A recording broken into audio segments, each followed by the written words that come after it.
propósito de comprendernos realmente.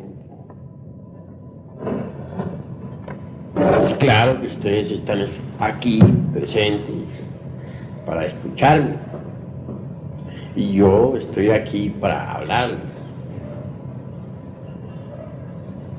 Pero es necesario que entre nosotros haya una verdadera comunión de almas,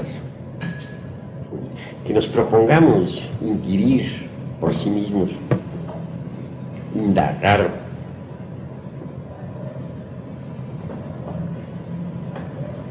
buscar, tratar de saber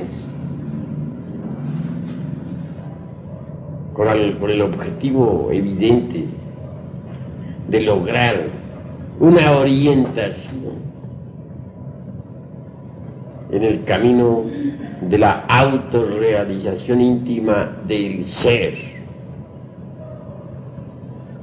Saber escuchar es muy difícil, saber hablar es más fácil. Sucede que cuando se escucha, se necesita estar abierto a lo nuevo, con mente espontánea, libre de preconceptos, de prejuicios, etc. Mas sucede que el ego, el yo, el mí mismo, no sabe escuchar. Todo lo traduce a sus prejuicios. Todo lo interpreta de acuerdo con lo que tiene almacenado en el centro formativo. ¿Cuál es el centro formativo? La memoria. ¿Por qué se le llama centro formativo? Intelectual de los conceptos.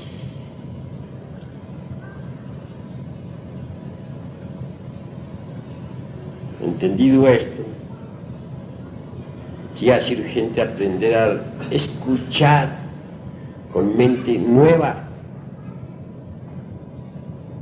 no, repito, con lo que se tiene almacenado en la memoria. Después de este preámbulo, vamos a tratar de ponernos de acuerdo ustedes y yo sobre conceptos, ideas, etc. Ante todo, es urgente saber si el intelecto por sí mismo puede llevarlo alguna vez a uno a la experiencia de lo real.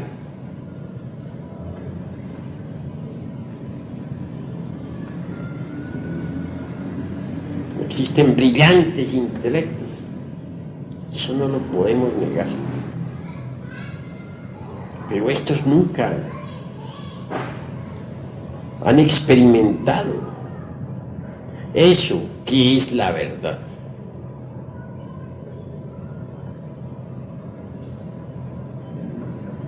Ante todo, no está de más saber que existen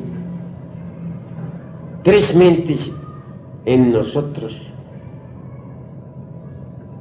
A la primera podríamos denominarla mente sensual, a la segunda, pero pensemos un poco en lo que es esta mente sensual que todos usamos diariamente. No hay duda que elabora sus conceptos de contenido con los datos aportados por los 5 sentidos. Y con esos conceptos de contenido forma sus razonamientos. Miradas las cosas desde este ángulo, es obvio que la razón subjetiva o sensual tiene por basamento las percepciones sensoriales externas. Si como único resorte de sus funcionalismos están exclusivamente los datos aportados por los 5 sentidos, indubitablemente no tendrá acceso totalmente a algo que se escape del círculo vicioso de las percepciones sensoriales externas. Eso es obvio. Nada podrá saber talmente sensual sobre lo real, sobre los misterios de la vida y de la muerte, sobre la verdad, sobre Dios, etc. Pues ¿de dónde podría sacar talmente información si su única fuente de nutrición son los datos aportados por los sentidos? Obviamente no tiene con qué poder conocer lo real. Me viene en estos momentos a la memoria algo muy interesante. Hubo una vez un gran congreso en Babilonia, en la época de los esplendores egipcios. Vinieron gentes de Asiria, Egipto, Fenicia, etc., al citado congreso.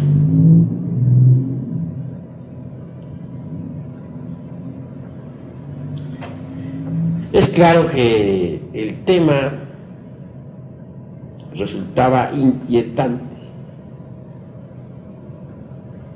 Se quería saber, a base de puras discusiones analíticas, si el ser humano tenía o no alma.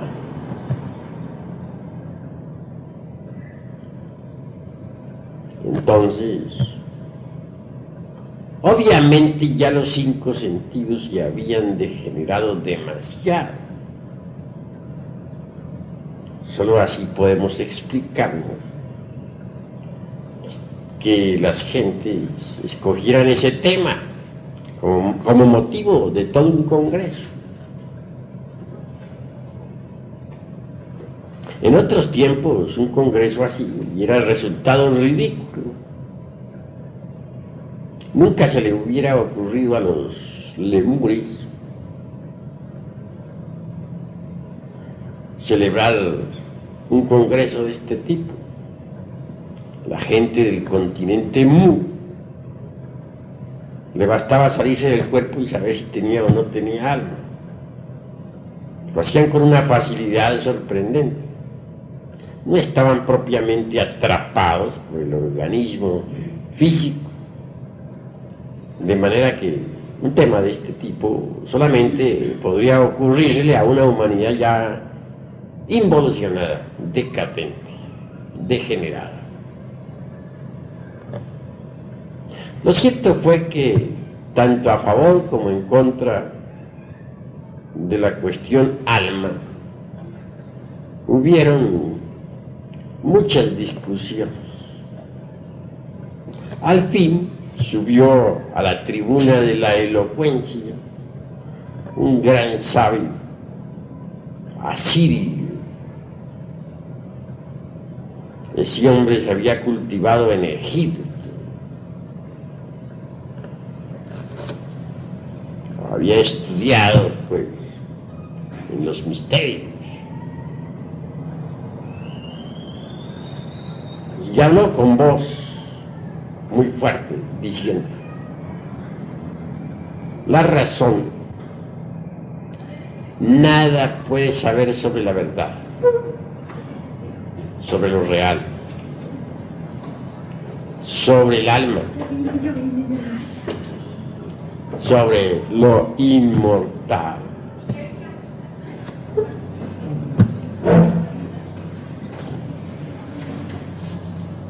La razón,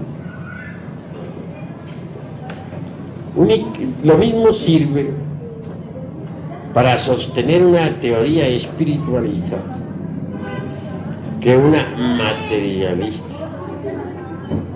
Podría elaborar una tesis espiritual con una lógica formidable. También podría estructurar por oposición una tesis de tipo materialista,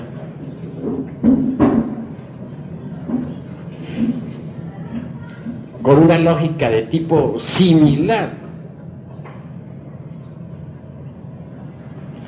de manera pues que la razón subjetiva, sensualista, nutrida con los datos aportados por los 5 sentidos, da para todo. Puede fabricar cualquier tesis de tipo espiritualista o de tipo materialista. Entonces, no es algo en que se pueda confiar. Existe un sentido diferente, que es el sentido instintivo de la percepción de las verdades cósmicas. Es una facultad del ser. Pero la razón subjetiva por sí misma no puede verdaderamente darnos ningún dato sobre la verdad, sobre lo real. Nada puede saber la razón sensualista sobre los misterios de la vida y de la muerte. Así habló aquel sabio. Y dijo aún más: ustedes me conocen. Tengo prestigio entre ustedes. Saben muy bien que vengo de Egipto. No ignoran que mi vida ha sido de estudio. Y mi mente sensualista no podría aportar datos sobre lo real. Así habló aquel hombre. Y concluyó diciéndole: ustedes no pueden saber con su racionalismo nada sobre la verdad,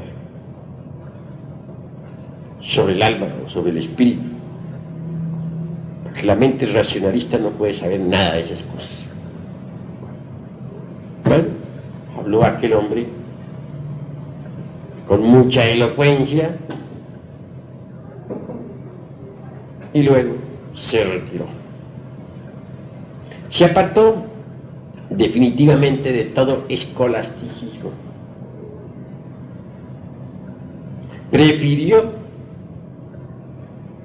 dejar a un lado el racionalismo subjetivista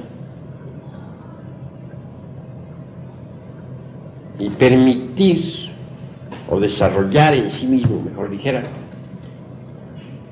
aquella facultad del ser ya citada por mí, que se conoce como percepción instintiva de las verdades cósmicas, facultad que otrora tenía la humanidad en general, pero que se atrofió conforme el yo psicológico, el mí mismo o el sí mismo, se fue desarrollando. Aquel sabio asirio, educado en Egipto, dicen que apartado de toda escuela, se fue pues a cultivar la tierra y a confiar exclusivamente en esa prodigiosa facultad del ser conocida como percepción instintiva de las verdades cósmicas. Pero vamos aún un poco más lejos. Hay una mente diferente a la mente sensual. Quiero referirme en forma enfática a la mente intermedia.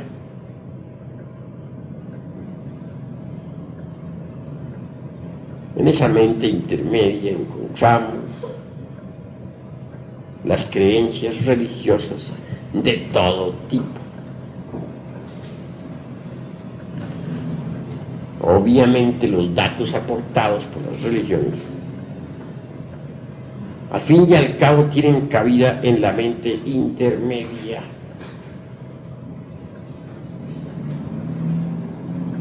Y por último existe la mente interior.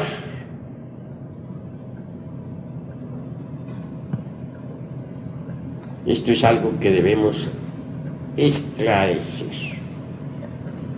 La mente interior en sí misma y por sí misma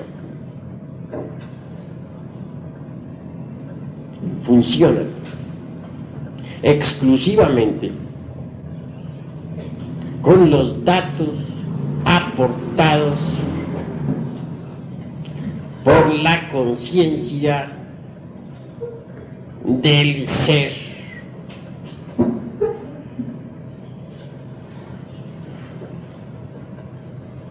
La mente interior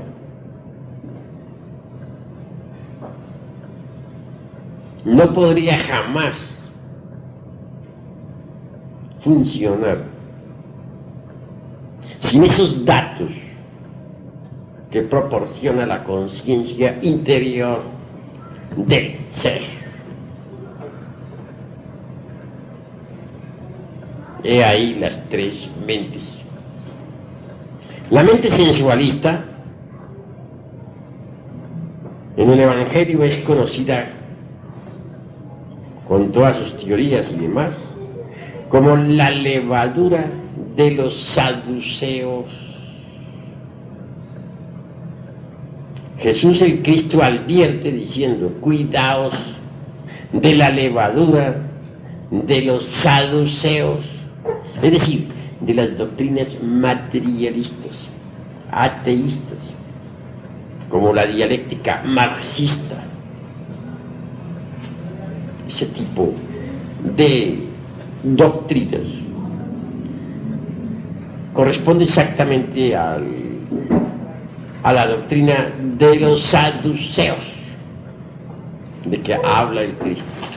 Mas también advierte el Señor de perfección sobre la doctrina de los fariseos.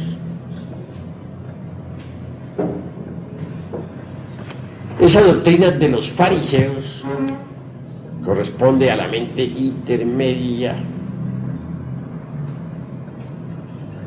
¿Quiénes son los fariseos? Son aquellos que asisten a sus templos o a sus escuelas o religiones o sectas, etc., para que todos los vean. escuchan la palabra, pero no la hacen dentro de sí mismos. Son como el hombre que se mira en un espejo y da la espalda y se va. Únicamente asisten para que otros los vean. Pero nunca trabajan sobre sí mismos. Y eso es gravísimo. Tales gentes se contentan con las meras creencias. No les interesa la transformación íntima.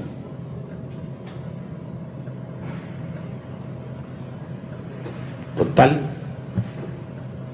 pierden su tiempo miserablemente y fracasan. Cuidémonos pues de la levadura de los saduceos y de los fariseos. Y pensemos en abrir la mente interior. ¿Cómo la abriremos? Pues sabiendo pensar psicológicamente. Ustedes aquí reciben clases para el pensar psicológico. Si uno aprende a pensar psicológicamente, logra al fin abrir la mente interior. La mente interior, repito, funciona con los datos de la conciencia superlativa del ser.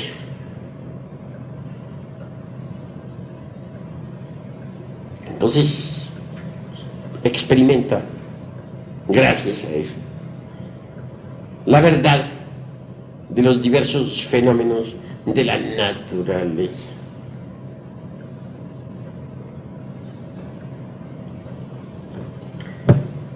Con la mente interior abierta, podemos nosotros hablar, por ejemplo, sobre la ley del karma. Ya no por lo que otros digan o dejen de decir,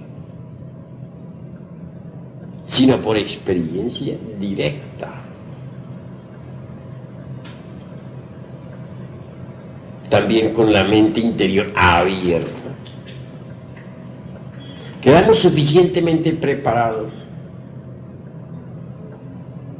para hablar sobre la reencarnación o sobre la ley del eterno retorno de todas las cosas, o sobre la ley de la transmigración de las almas, etc.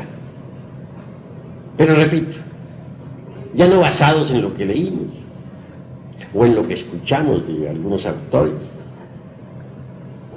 sino en lo que por sí mismos experimentemos en forma real, directa. Eso es obvio. Don Emmanuel Kant, el filósofo de Königsberg, hace pues una distinción clara entre la crítica de la razón práctica y la crítica de la razón pura. No hay duda de que la razón subjetiva, racionalista, jamás podría aportarnos nada que no perteneciese al mundo de los 5 sentidos.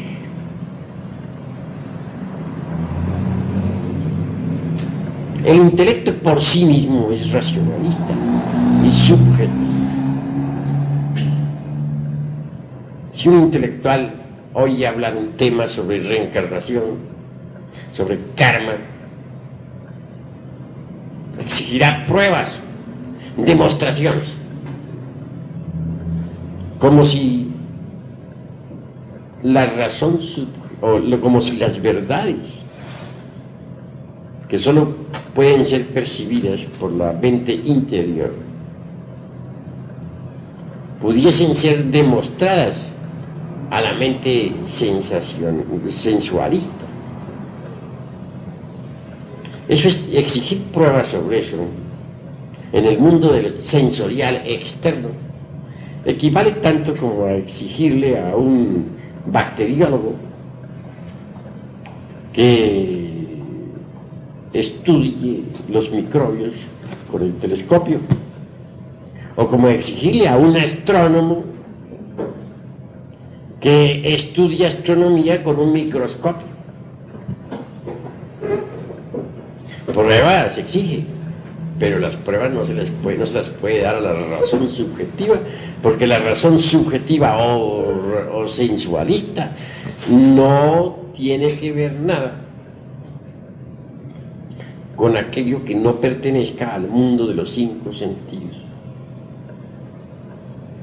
Y temas como el de la reencarnación, el karma, la vida post-mortem, etc.,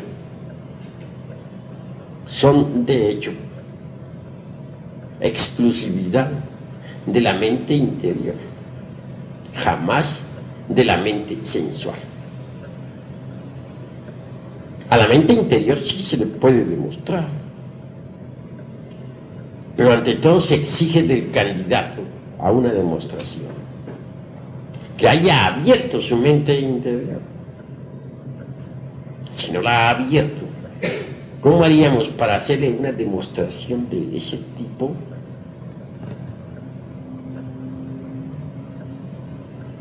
Obviamente aquello sería imposible, ¿verdad?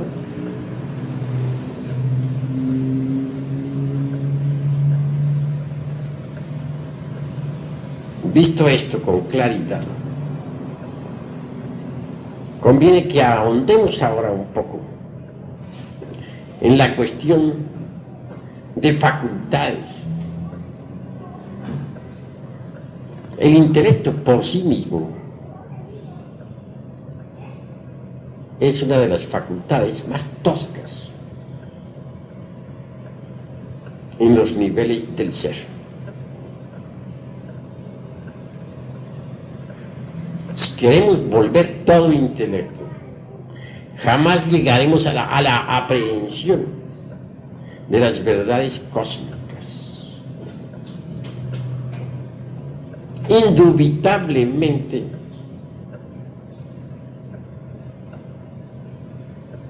existe, más allá del intelecto, otra facultad de cognición. Quiero referirme esta vez en forma enfática a la imaginación.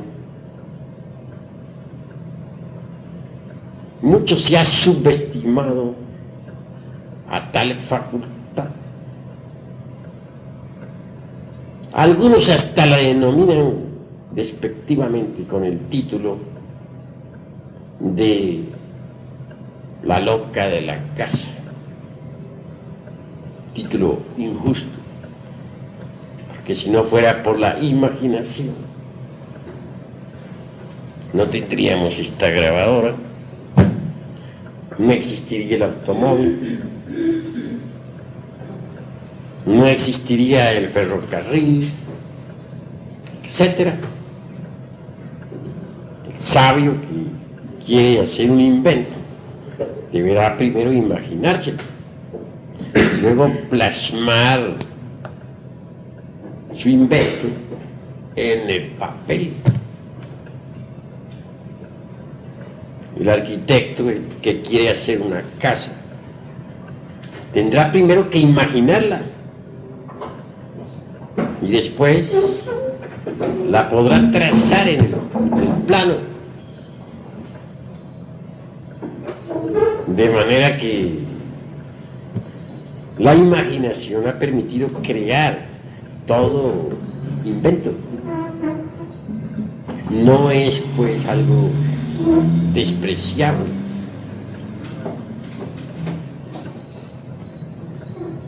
Que hay varias clases de imaginación, no lo podemos negar. La primera podríamos denominarla nosotros imaginación mecánica. Tal tipo de imaginación es la mismísima fantasía. Obviamente ella está constituida con los desechos de la memoria.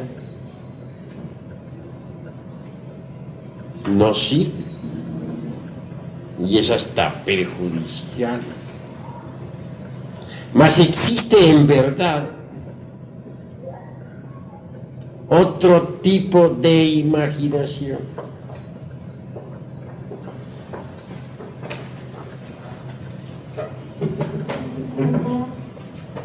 Esta es en realidad la imaginación intencional, o sea, la imaginación consciente.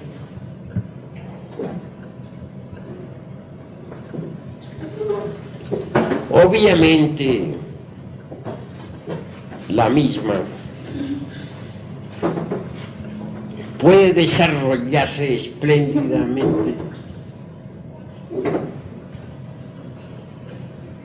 y darnos acceso al ultra de todas las cosas. La naturaleza misma posee imaginación. Eso es obvio.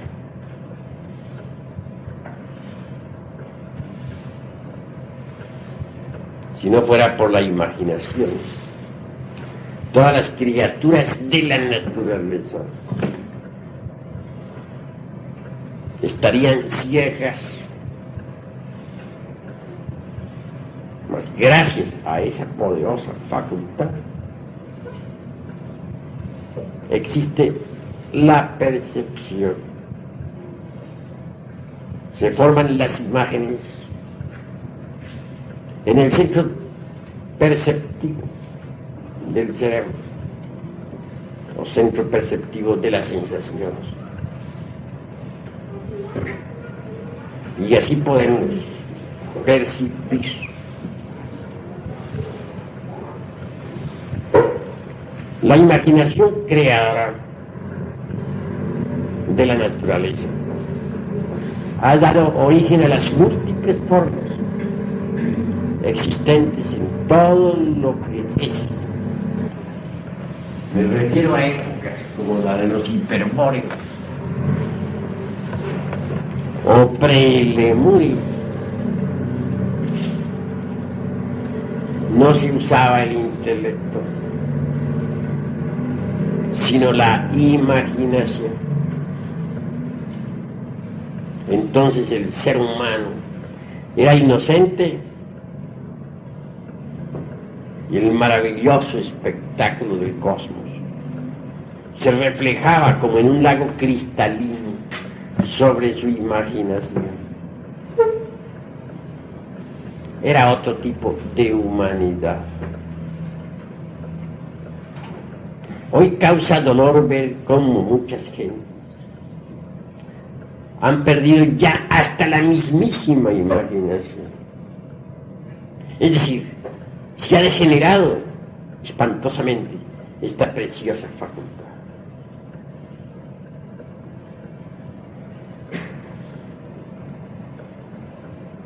Es posible desarrollar la imaginación. Esto nos llevaría más allá de la mente sensual. Esto nos enseñaría a nosotros a pensar psicológicamente.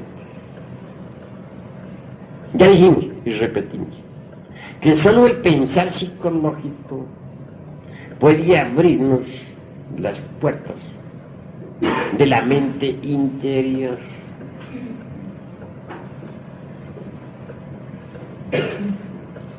Si uno desarrolla la imaginación,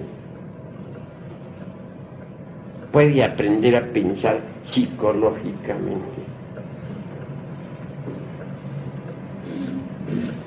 Imaginación, inspiración, intuición son los tres caminos obligatorios de la iniciación. Mas si nos quedamos nosotros embotellados exclusivamente en los funcionalismos gnósticos sensoriales del aparato intelectual, no será posible en modo alguno subir por los escalones de la imaginación, de la inspiración y de la intuición. No quiero decirles a ustedes que el intelecto no sirva. Lejos estoy de hacer tamaña afirmación. Lo que estoy es aclarando conceptos. Toda facultad dentro de su órbita es útil. Fuera de su órbita es inútil. Un planeta cualquiera es útil dentro de su órbita. Fuera de su órbita es inútil y catastrófico. Lo mismo son las facultades del ser humano. Tienen su órbita. Querer sacar a la razón de su órbita, a la razón sensualista, es absurdo. ¿Por qué caer en el escepticismo materialista? Muchas gentes. ¿A qué se debe que aún los estudiantes del pseudoesoterismo y pseudoocultismo tan en boga en estos tiempos estén luchando siempre contra las dudas?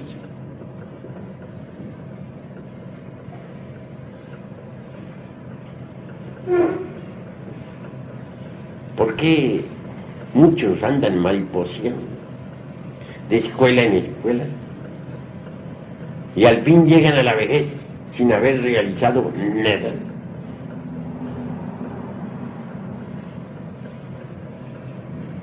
A través de la experiencia he podido observar que aquellos que se quedan embotellados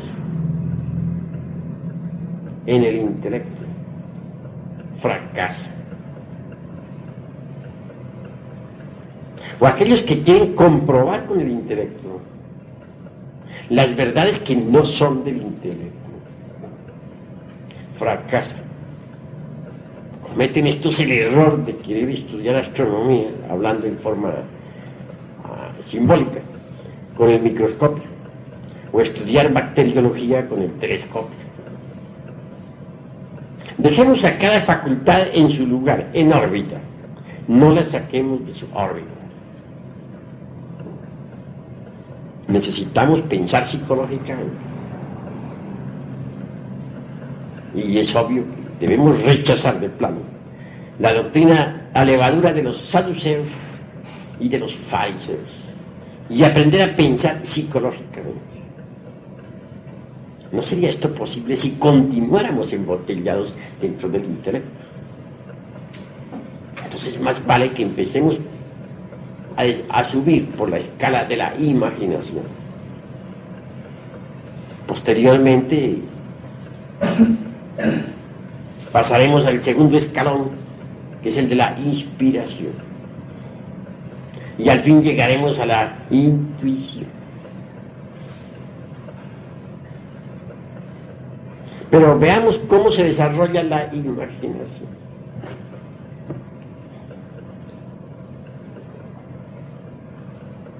Se puede empezar con un ejercicio sencillo. Muchas veces hablé yo sobre el ejercicio del vaso con agua. Un ejercicio fácil. Si uno pone un vaso con agua a esta distancia, si en el fondo del vaso deposita un espejito, si añade al agua azogue, algunas gotas, y si luego se concentra uno en el centro mismo del vaso y en todo el centro, es decir, sobre el agua, en forma tal que la vista atraviese el cristal. Pues obviamente tendrá un ejercicio espléndido para el desarrollo de la imaginación. Tratará de ver en esa agua la luz astral. Sí, hará un gran esfuerzo por verla. En principio no verá nada, eso es obvio. Después de algún tiempo de ejercicios, verá el agua de colores. Comienza a percibir la luz astral.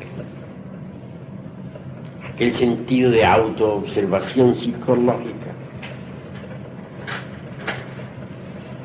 entra en actividad. Y mucho más tarde, si pasa un carro por la calle, por ejemplo, verá en el agua una cinta de luz. Y verá el carro caminando por esa cinta de luz.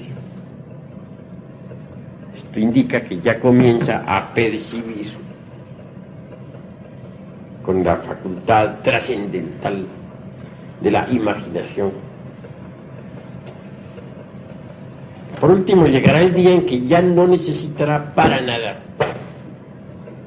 del vaso con agua para ver, sino que verá el aire de distintos colores, verá el aura de las gentes.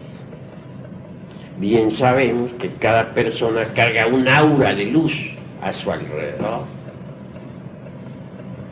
Esa aura tiene diversos colores. El escéptico lleva siempre una aura de color verde, verde brillante. El devoto lleva una aura de color azul. El amarillo revela mucho intelecto. El verde sucio, escepticismo. El gris, tristeza. El gris plomo, mucho egoísmo. El negro representa el odio. El rojo sucio, la lujuria, la fornicación. El rojo brillante, centelleante, la ira, etc. Obviamente, para llegar a ver así la aura de las gentes, pues hay que trabajar mucho. Con este ejercicio habrá que trabajar por lo menos 3 años, 10 minutos diarios, sin dejar un solo día de trabajo. Obviamente, si tiene esa firmeza como para practicar ese ejercicio 10 minutos diarios, pues llega el momento en que tiene que desenvolverse en la facultad de la imaginación o clarividencia, que es otro término que le pondríamos al de la imaginación.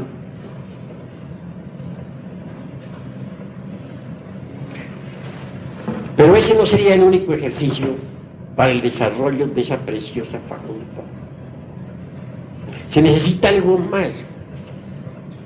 Se necesita de la meditación. Sentado uno en un cómodo sillón, con el cuerpo perfectamente relajado, o acostado en su lecho, pero con el cuerpo relajado y con la cabeza hacia el norte, debe imaginar algo de un rosario. Esta ha sido cuidadosamente sembrada en una tierra negra y fértil. Imaginemos que la regamos con el agua pura de vida.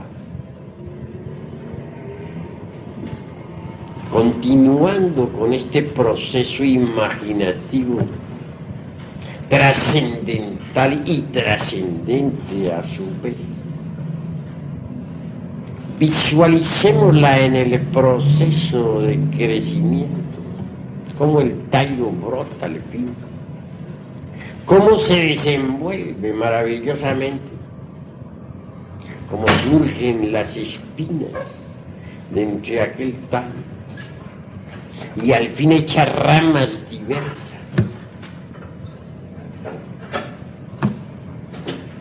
Imaginemos cómo a su vez aquellas ramas se cubren de hojas hasta que al fin aparece un capullo que se entreabre deliciosamente y es la rosa. En estado de manteiga, como dijeran los iniciados de Eleusis, hablando a lo griego y tal vez hasta a lo órfico, diríamos que conviene hasta sentir en sí mismos el aroma delicio. Se escapa de entre los pétalos rojos o blancos de la preciosa rosa.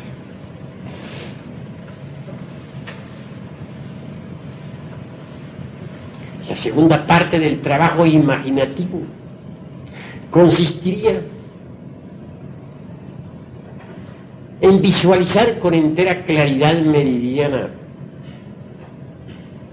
el proceso del morir de todas las cosas.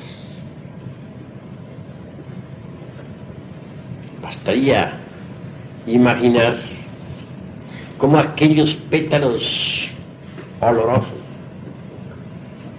van cayendo poco a poco, marchitos y sin vida. Como aquellas ramas, otrora fuertes, se convierten después de algún tiempo en un montón de leños. Y al fin llega el huracán, el viento, y arrastra a todas las hojas y a todos los leños. Es una meditación de fondo sobre el proceso del nacer y del morir de todas las cosas. Este ejercicio, practicado en forma asidua, diariamente, y es claro que a la larga vendrá a darnos la percepción interior profunda de aquello que podríamos denominar mundo astral.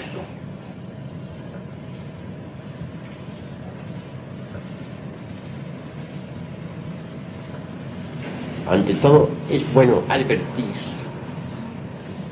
a todo aspirante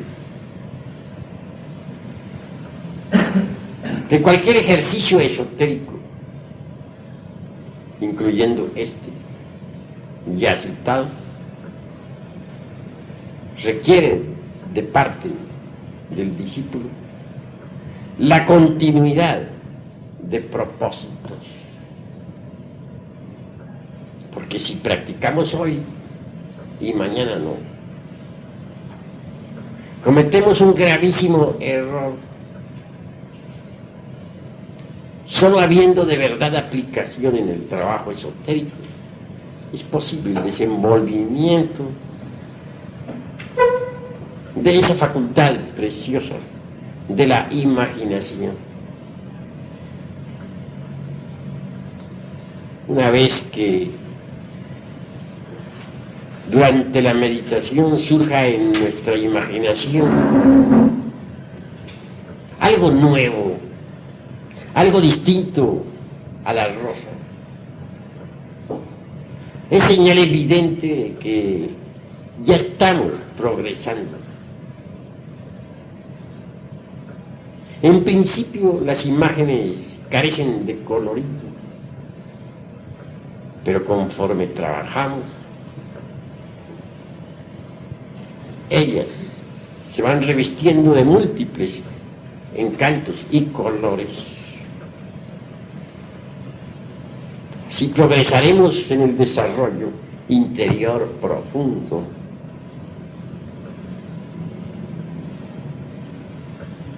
Un paso más avanzado en esta cuestión nos llevaría a la recordación de nuestra vida y de nuestras vidas anteriores. Incuestionablemente quien haya desarrollado en sí mismo la facultad imaginativa, bien podría tratar de capturar o de aprehender con este diáfano o translúcido el último instante de su pasada existencia. Entonces, en ese espejo lúcido de su imaginación, se reflejaría un lecho de moribundo, si es que en cama fallecimos, porque entre paréntesis alguien podría morir en un campo de batalla o por un accidente.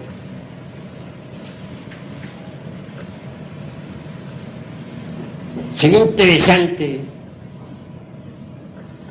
ver a sus seres queridos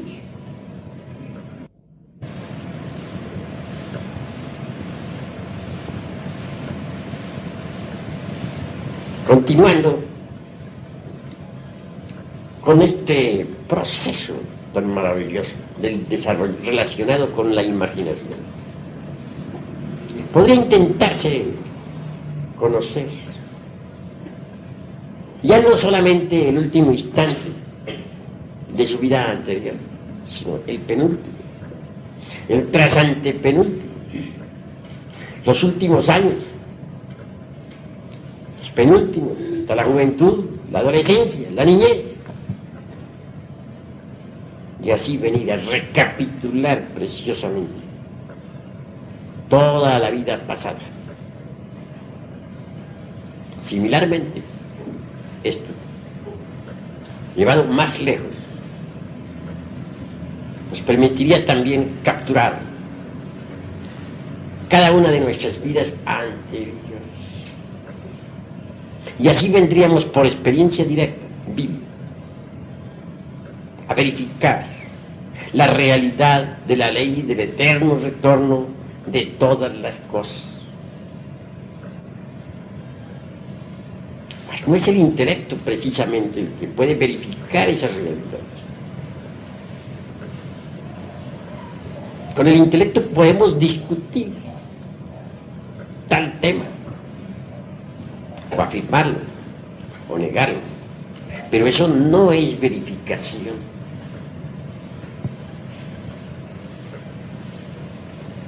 Así pues, los invito a ustedes a la comprensión. La imaginación les abrirá las puertas de los paraísos elementales de la naturaleza. Y con la imaginación tratamos de percibir un árbol. Si meditamos en el mismo, veremos que está compuesto de multitud de pequeñas celulosas,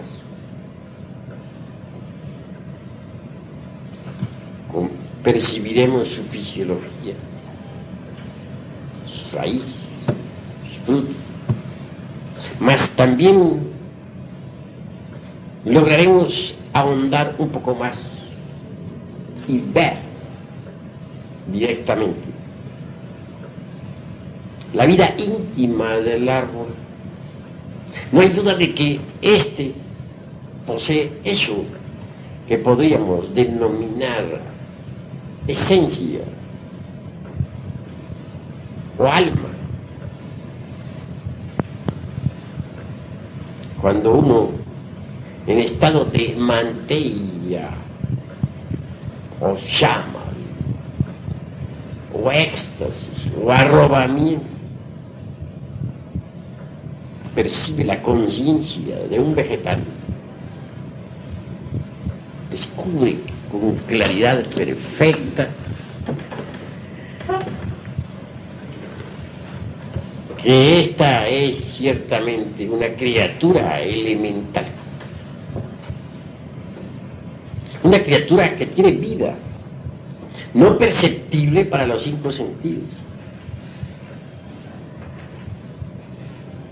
no perceptible para la capacidad intelectiva,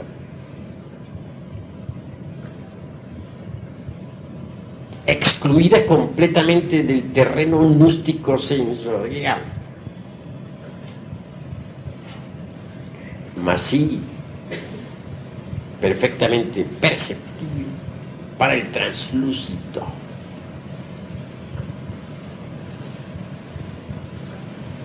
Interesante, resulta que en pasos posteriores se puede llegar a conversar, a platicar con ese elemental.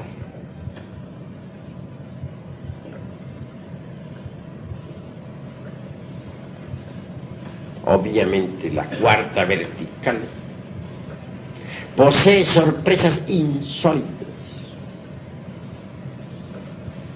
Indubitablemente el Edén de que nos habla la Biblia es la misma cuarta dimensión de la naturaleza. El paraíso terrenal es la cuarta coordenada. Los campos elíseos, la tierra prometida, donde los ríos de agua pura de vida manan leche y miel, es precisamente la cuarta dimensión de nuestro planeta Tierra. La imaginación creadora es translúcido, el espejo mirífico del alma, bien desarrollado con eficiencia idónea, mediante reglas esotéricas exactas.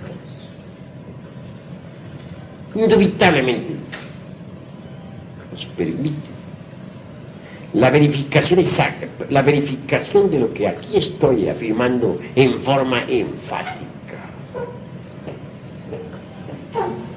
Así pues, yo les invito a ustedes claramente al análisis superlativo de todo esto. Yo les invito a el desarrollo de esa facultad cognoscitiva, conocida siempre como imaginación. Es una facultad extraordinaria.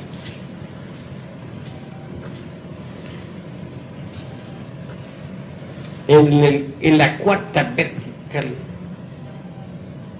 descubrimos templos extraordinarios. Y es que la vida elemental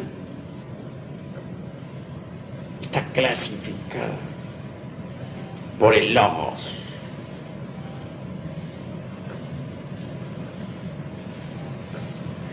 Una es la familia, por ejemplo, de los naranjales, y otra la de los eucaliptos. Para cada familia vegetal existen templos de la naturaleza. Los devas citados por los textos teosofistas, pseudoesoteristas o ocultistas, gobiernan la vida elemental.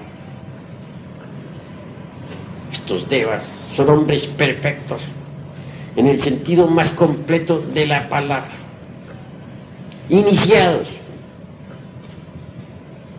que saben manipular las leyes de la naturaleza. La imaginación creadora le permite a uno, pues, verificar por sí mismo que la Tierra no es un organismo muerto, algo rígido, una costra física desprovista de vida. imaginación creadora le permite a uno saber por sí mismo que la Tierra es un organismo vivo.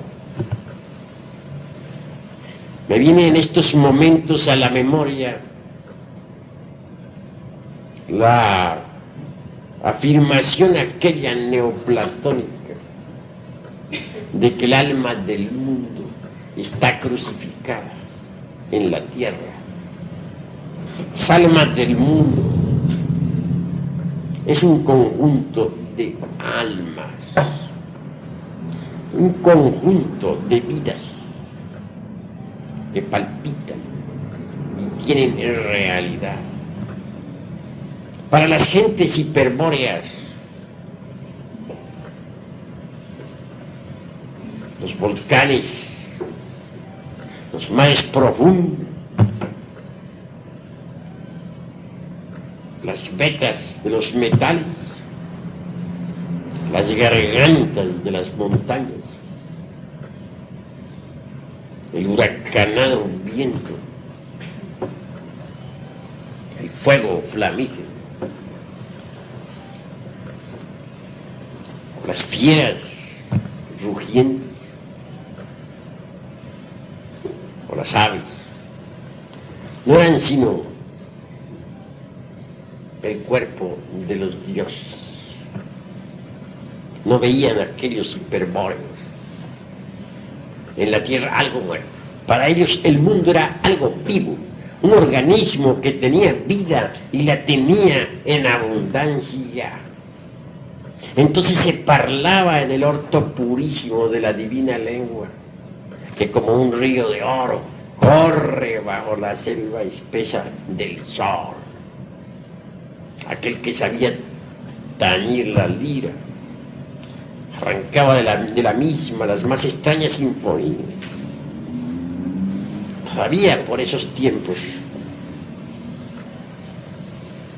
no había caído sobre el pavimento del templo la lira de Orfeo hecha pedazos.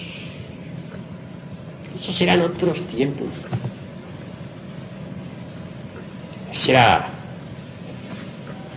era la época de la antigua Arcadia, cuando se rendía culto a los dioses de la aurora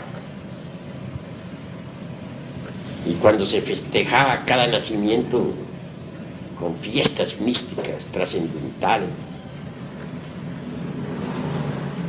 Si ustedes desarrollaran en forma eficiente la facultad de la imaginación, no solamente podrían recordar sus vidas anteriores, sino comprobar en forma específica lo que aquí, con claridad completa, estoy expresando didácticamente.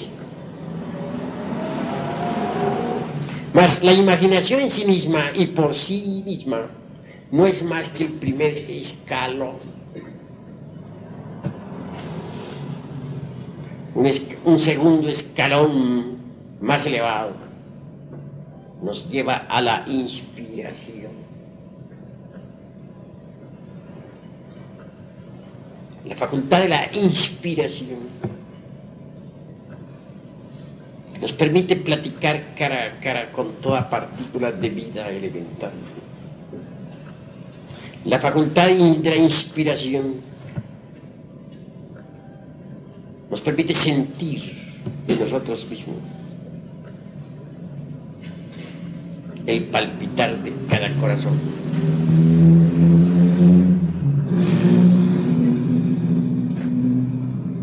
Imaginemos por un momento nuevamente el ejercicio del rosario. Si después de todo, si concluido el meditar en el nacer y en el morir del mismo, desaparecieron los leños y los pétalos de la flor, queremos saber algo más, necesitamos de la inspiración.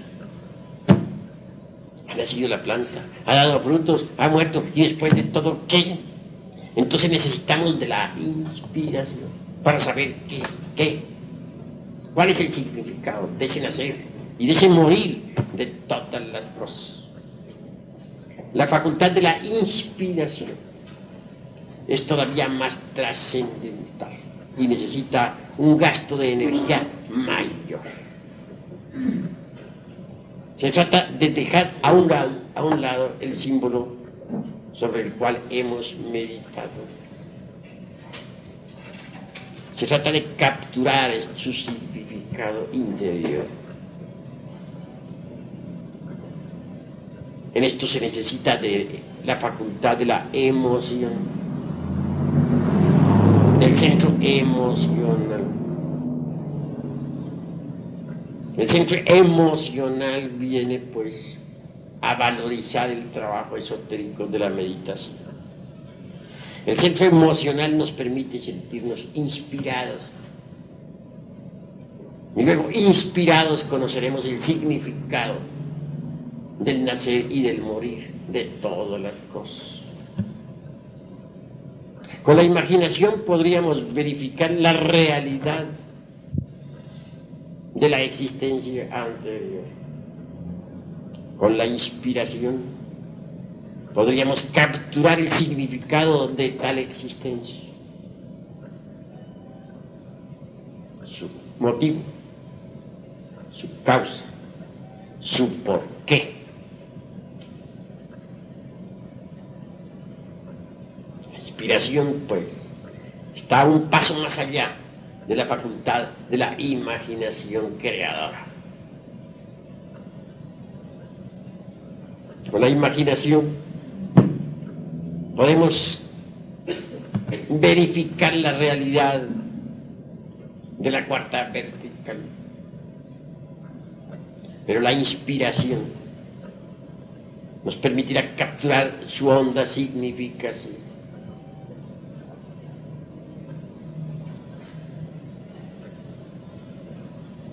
Por último, más allá de la facultad de la imaginación y de la inspiración, tenemos que llegar nosotros a las cimas de la intuición. Así pues, imaginación, inspiración, intuición son las tres escalas de la iniciación. La intuición es algo diferente. Volvamos al rosal de nuestro ejemplo. Indubitablemente, con el proceso de la imaginación durante el ejercicio esotérico, trascendental y trascendente, hemos visto los procesos, hemos visto cómo creció el rosal, cómo dio frutos y por último cómo murió, se convirtió en un montón de leños. La inspiración nos permitirá conocer el significado de todo eso. Pero la intuición nos llevará a la realidad espiritual de eso. Entonces penetraremos con esa preciosa facultad superlativa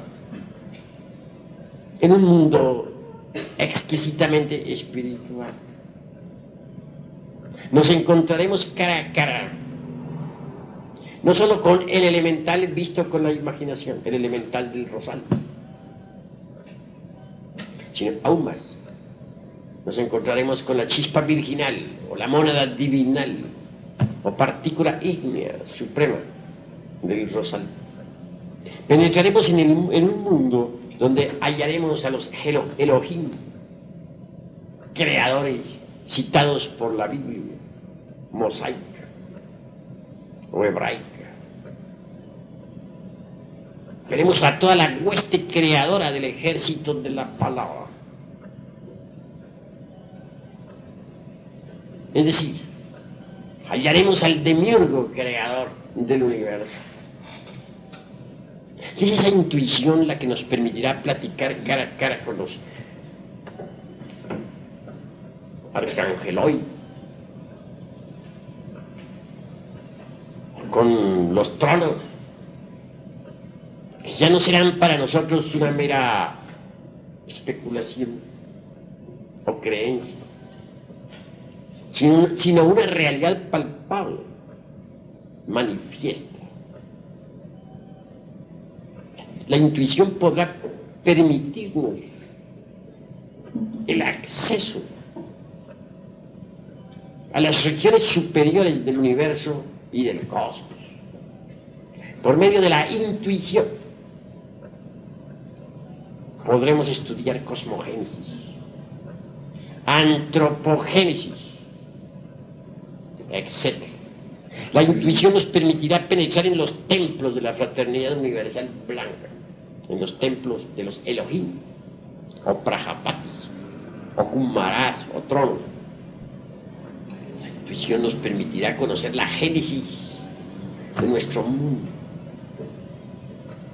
Con la intuición podremos asistir a la aurora misma de la creación. Saber, no por lo que haya dicho alguien, sino por vía directa, cómo surgió este mundo de entre el caos, en qué forma fue creado, de qué manera hizo aparición dentro del concierto de los mundos.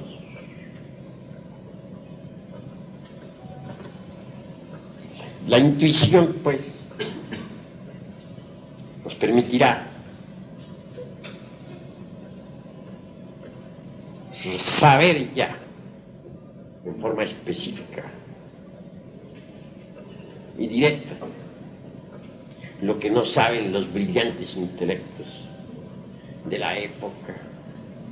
Pues existen muchísimas teorías en relación con el mundo, con el universo, con el cosmos. Y estas pasan de moda constantemente, como los remedios de farmacia, como las modas de las damas o de los caballeros.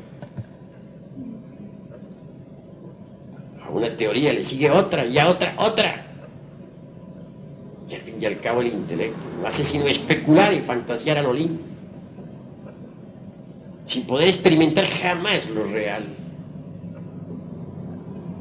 Pero la intuición le permite a uno conocer lo real. Es una facultad cognoscitiva trascendental.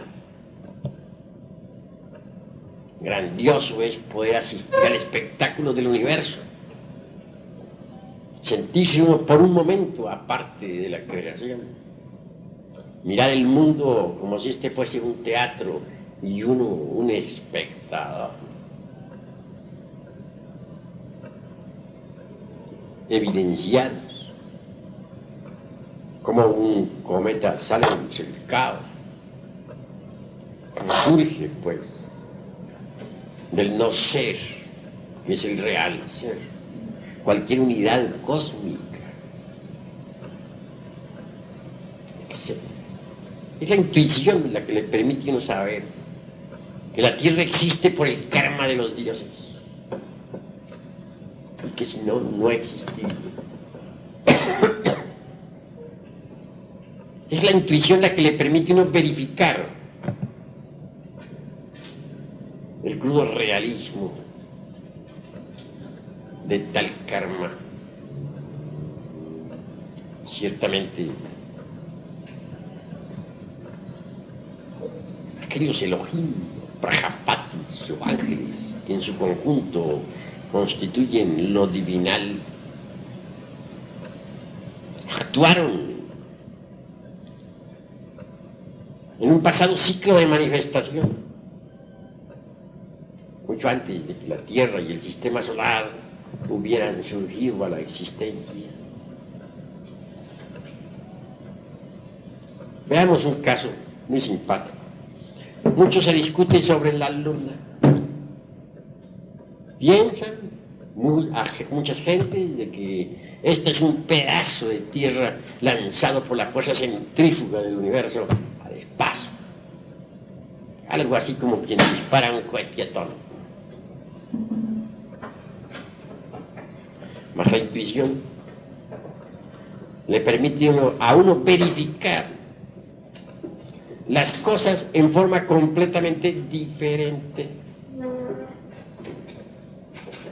La intuición le permite a uno saber que la luna es muchísimo más antigua que la Tierra.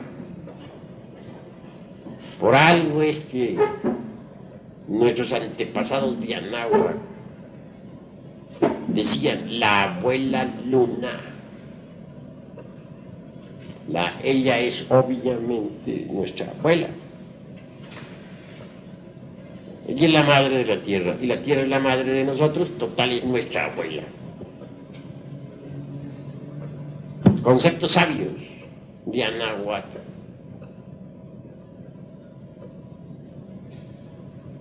La Tierra realmente surgió mucho más tarde, en el devenir de los siglos. La Luna fue un mundo rico en el pasado. Tuvo vida mineral, vegetal, animal, humana. Mares profundos, volcanes que hicieron erupción, etc. Los mismos científicos actuales han tenido que rendirse ante la evidencia concreta de que la Luna es más antigua que la Tierra. Aquellos iniciados que cometieron el error de afirmar que la Luna fue un pedazo desprendido de la Tierra, ahora quedaron mal cuando se verificó con aparatos especiales, mediante el estudio de los guijarros traídos de la Luna, que esta es más antigua que la Tierra. Y así es. Tuvo humanidad, tuvo vida vegetal, fue un mundo rico. Pero ¿por qué se convirtió así en luna? La intuición le permite a uno saber que todo lo que nace tiene que morir. Y que todo el mundo del espacio estrellado a la larga se convierte en una nueva luna. Esta tierra que nosotros habitamos un día envejecerá y morirá y se convertirá en una nueva luna. Y hay lunas tan pesadas como por ejemplo la que gira alrededor del Sol Sirio, que tiene una densidad 5000 veces más grave que la del plomo. Así pues, volviéndolo de nuestra luna, diremos que es la madre de la Tierra. ¿Pero por qué hago tan tamaña afirmación? Por medio de la intuición vemos cómo después de que aquella vieja luna, nuestra abuela, murió, el anima mundi lunar, crucificado en aquel satélite, se sumergió entre el seno del eterno Padre cósmico como el absoluto.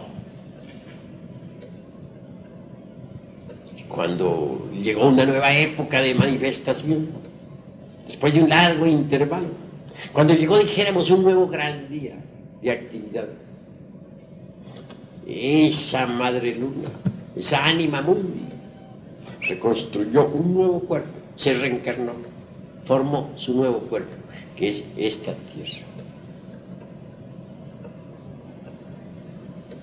Todas las criaturas que otrora existieran en la luna murieron, pero los gérmenes de la misma, los gérmenes de toda vida vegetal o animal o humano, no murieron. Esos gérmenes proyectados por los rayos cósmicos quedaron depositados aquí en este nuevo planeta. Hasta los gérmenes de nuestros mismos cuerpos. Por tal motivo somos hijos de la luna.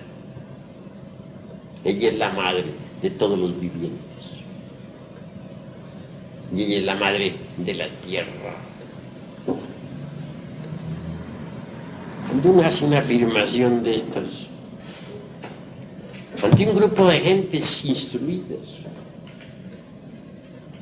ante los eruditos del intelecto, ante aquellos que están acostumbrados a jugar malabares con la mente, ante los fanáticos de los silogismos y de los prosilogismos y de los esilogismos, del racionalismo subjetivista, pues obviamente se expone a la burla, al sarcasmo, a la ironía, a la befa, a la sátira, porque esto no puede ser admitido jamás por el racionalismo subjetivista del intelecto.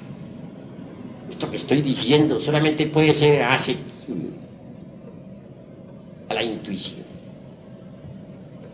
Si ustedes quieren algún día llegar de verdad a la iluminación, a la percepción de lo real,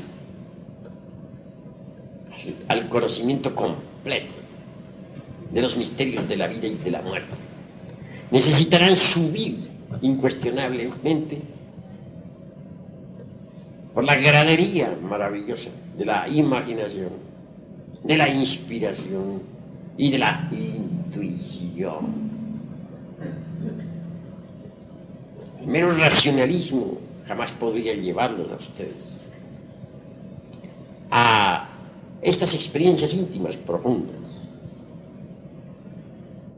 No, en modo alguno nos pronunciaríamos nosotros contra el intelecto.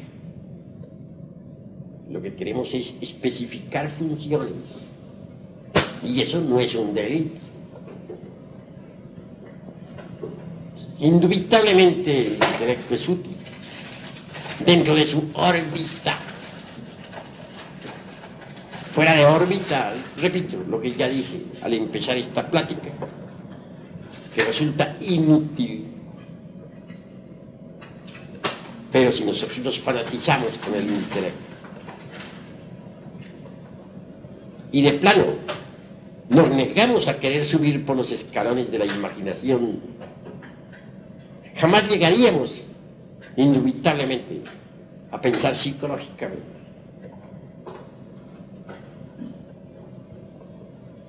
Quien no sabe si pensar psicológicamente queda atrapado con exclusividad absoluta por lo gnóstico sensorial. Y hasta puede convertirse, de hecho, en un fanático de la dialéctica marxista.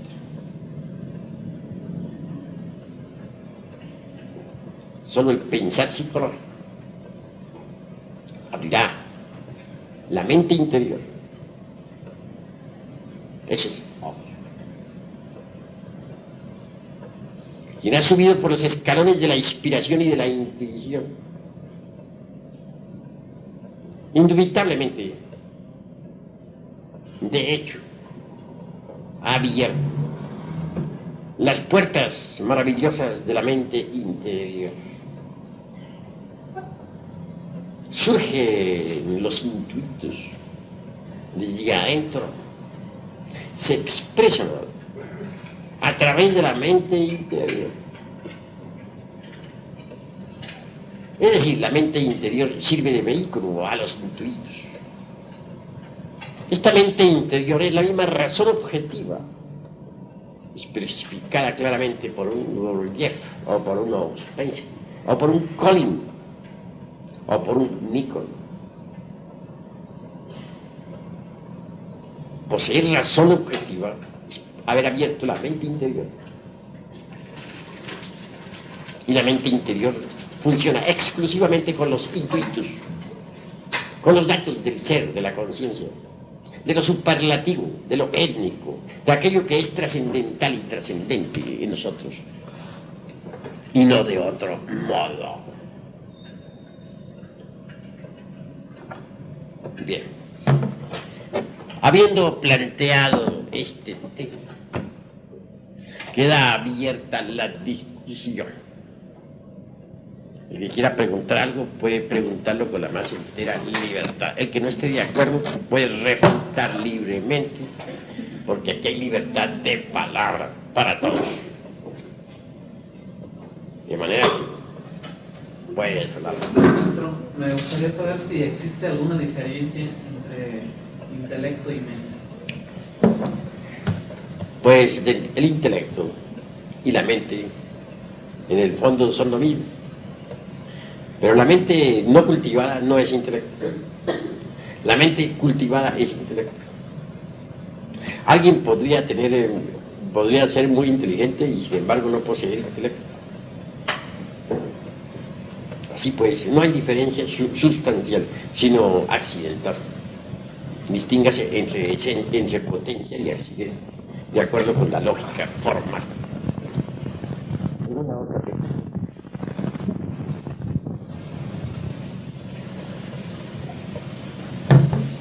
A ver, todos tienen, no teman, pregunten, para que vayamos nosotros aclarando puntos. A ver, toma la palabra ya. No sé, yo quisiera saber qué es la transmutación de las almas. Bueno, con mucho gusto, pero nos hemos salido del temario. Bueno, es que lo mencionó desde el principio. Bueno, la transmigración de las almas o la famosa mentepsicosis de Pitágoras. Precisamente en este momento en que tú haces esa pregunta, me viene a la memoria un caso interesante. Algún día por esas calles de Atenas ladró un perro. Y no solamente ladró, sino chilló también. Y aulló. Bueno, lo cierto fue que Pitágoras andaba por ahí junto con sus discípulos. Enojado, uno de sus discípulos le dio de patadas al pobre can. Entonces el sabio les reprendió, diciendo: no golpees a ese animal, porque en él he reconocido el alma de un amigo mío que murió hace tantos años. Algo insólito, diría, ¿verdad? Y merece que se explique todo eso. Krishna enseñaba la doctrina de la transmigración de las almas. Es lo mismo que la metempsicosis de Pitágoras. Vale la pena explicarlo, y explicarlo de verdad. Sucede que todo ser humano, o todo humanoide, para hablar más claro, posee en sí mismo eso que podríamos denominar ego animal.